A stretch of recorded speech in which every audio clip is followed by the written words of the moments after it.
I think Sreeram Chaulia is also joining us on the phone line.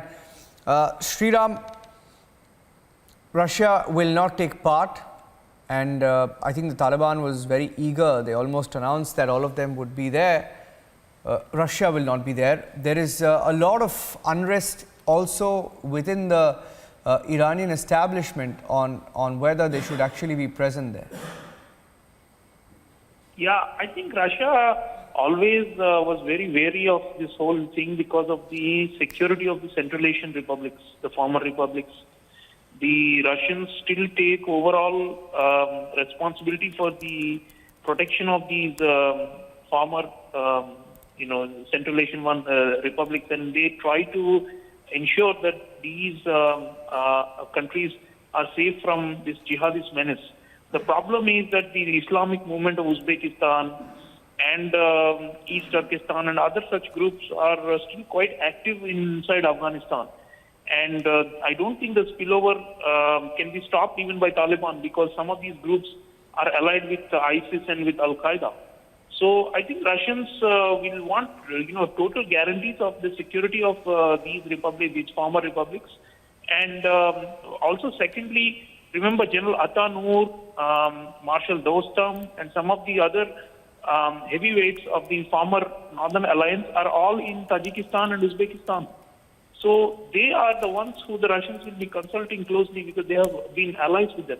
And none of them are confident.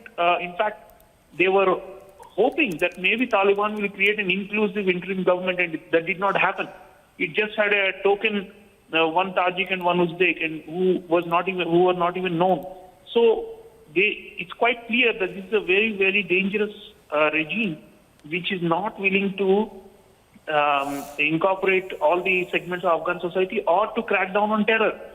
So these are the two big issues, right, for Russia or for any other country. Iran also, the Hazaras, there is not a single Shia in the new government in Afghanistan that Taliban has announced. So why will a Shia country like Iran accept this kind of regime? So it's quite clear, as Gaurav was also saying, that only Pakistan and China, essentially, maybe Qatar to an extent, because Qatar has got political links to the Taliban for a long time, and possibly Turkey. We're talking of maybe 3-4 countries that may actually attend or may actually legitimize this or try to legitimize the regime. And the rest of the world, remember, 193 countries, it's very unlikely that so in a way, the Taliban are repeating the mistakes of the last time they were in power, 96 to 2001.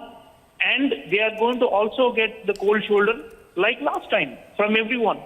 And we'll have to see what the Chinese do now. If Russia is not willing to recognize and is moving in a different direction, maybe engagement short of recognition, what will China do then?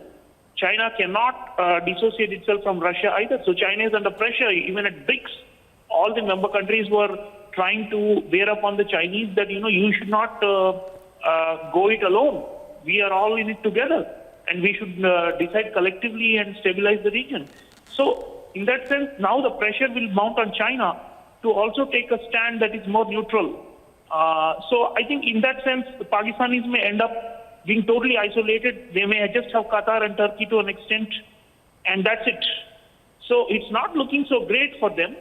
And Taliban thought they could have their cake and eat it too. They could browbeat everybody and promote terror and also get recognition.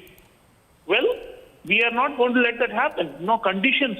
International community increasingly is going to impose conditions for their behavior and conduct.